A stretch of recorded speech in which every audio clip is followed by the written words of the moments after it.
Charlie and the Chocolate Factory by Roald Dahl. Chapter 9. Grandpa Joe Takes a Gamble.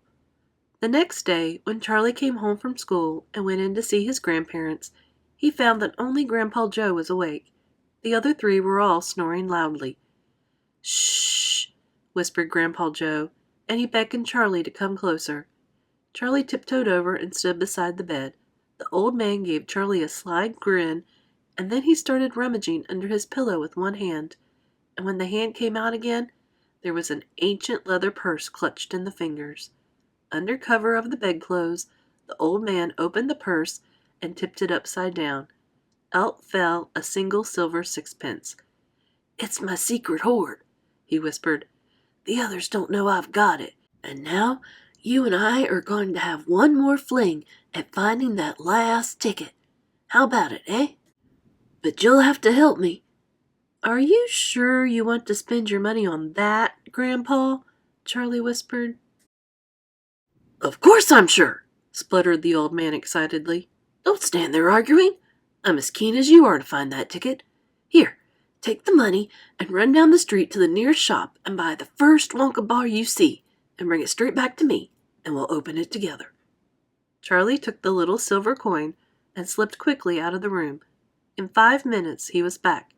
"Have you got it?" whispered Grandpa Joe, his eyes shining with excitement. Charlie nodded and held out the bar of chocolate. "Wonka's Nutty Crunch Surprise," it said on the wrapper. "Good," the old man whispered, sitting up in the bed and rubbing his hands. "Now, come over here and sit close to me, and we'll open it together. Are you ready?" "Yes," Charlie said. "I'm ready." "All right. You tear off the first bit." "No," Charlie said. "You paid for it. You do it all." The old man's fingers were trembling most terribly as they fumbled with the wrapper. "We don't have a hope, really," he whispered, giggling a bit. "You do know we don't have a hope, don't you?" "Yes," Charlie said. "I know that." They looked at each other, and both started giggling nervously.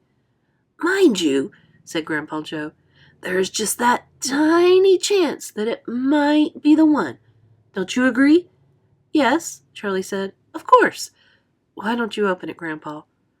"All in good time, my boy. All in good time. Which end do you think I ought to open first?" "That corner. The one furthest from you. Just tear off a tiny bit, but not quite enough for us to see anything." "Like that?" said the old man. "Yes. Now a little bit more."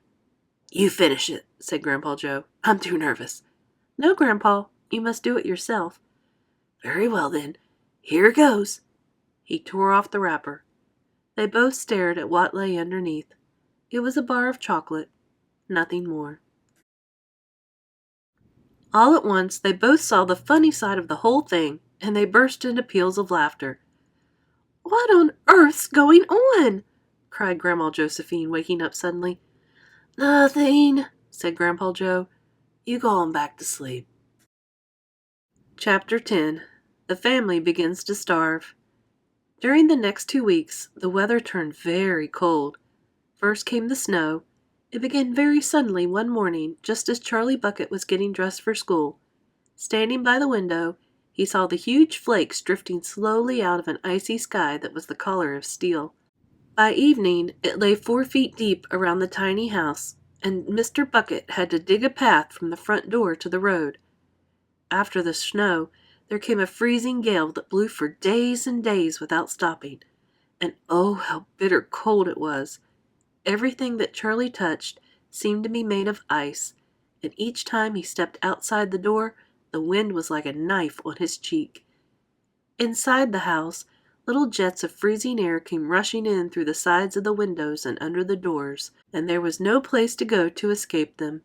The 4 old ones lay silent and huddled in their beds, trying to keep the cold out of their bones. The excitement over the golden tickets had long since been forgotten. Nobody in the family gave a thought now to anything except the 2 vital problems of trying to keep warm and trying to get enough to eat. There is something about very cold weather that gives one an enormous appetite. Most of us find ourselves beginning to crave rich steaming stews and hot apple pies and all kinds of delicious warming dishes. and because we are all a great deal luckier than we realize, we usually get what we want, or near enough. But Charlie Bucket never got what he wanted because the family couldn't afford it, and as the cold weather went on and on, he became ravenously and desperately hungry. Both bars of chocolate, the birthday one and the one Grandpa Joe had bought, had long since been nibbled away, and all he got now were those thin, cabbagey meals 3 times a day. Then all at once, the meals became even thinner. The reason for this was that the toothpaste factory, the place where Mr. Bucket worked, suddenly went bust and had to close down. Quickly Mr. Bucket tried to get another job, but he had no luck. In the end, the only way in which he managed to earn a few pennies was by shoveling snow in the streets, but it wasn't enough to buy even a quarter of the food that 7 people needed. The situation became desperate. Breakfast was a single slice of bread for each person now, and lunch was maybe half a boiled potato. Slowly but surely, everybody in the house began to starve.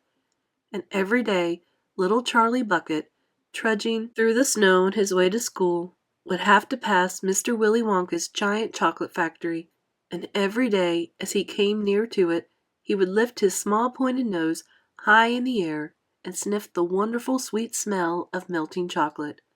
Sometimes he would stand motionless outside the gates for several minutes on end, taking deep swallowing breaths, as though he were trying to eat the smell itself.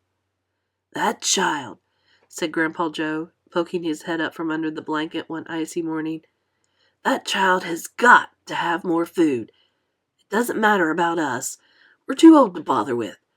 But a growing boy? He can't go on like this. He's beginning to look like a skeleton." "What can one do?" murmured Grandma Josephine miserably.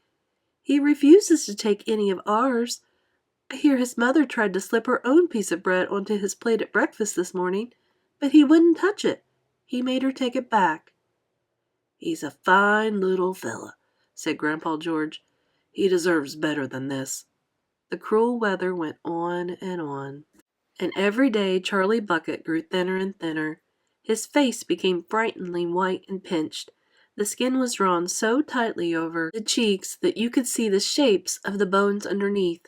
It seemed doubtful whether he could go on much longer like this without becoming dangerously ill. And now, very calmly, with that curious wisdom that seems to come so often to small children in times of hardship, he began to make little changes here and there in some of the things that he did, so as to save his strength. In the mornings, he left the house 10 minutes earlier so that he could walk slowly to school without ever having to run. He sat quietly in the classroom during break, resting himself, while the others rushed outdoors and threw snowballs and wrestled in the snow. Everything he did now, he did slowly and carefully to prevent exhaustion. Then one afternoon, walking back home with the icy wind in his face, and incidentally feeling hungrier than he had ever felt before, his eye was caught suddenly by something silvery lying in the gutter, in the snow.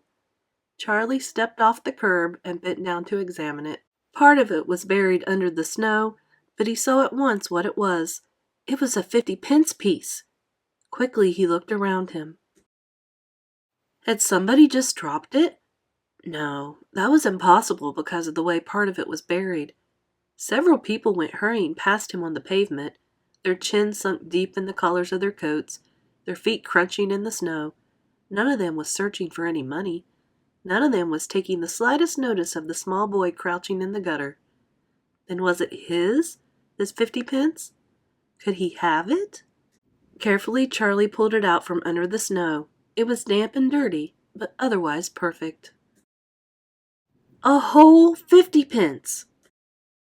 He held it tightly between his shivering fingers, gazing down at it.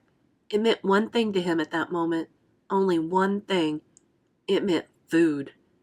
Automatically, Charlie turned and began moving toward the nearest shop.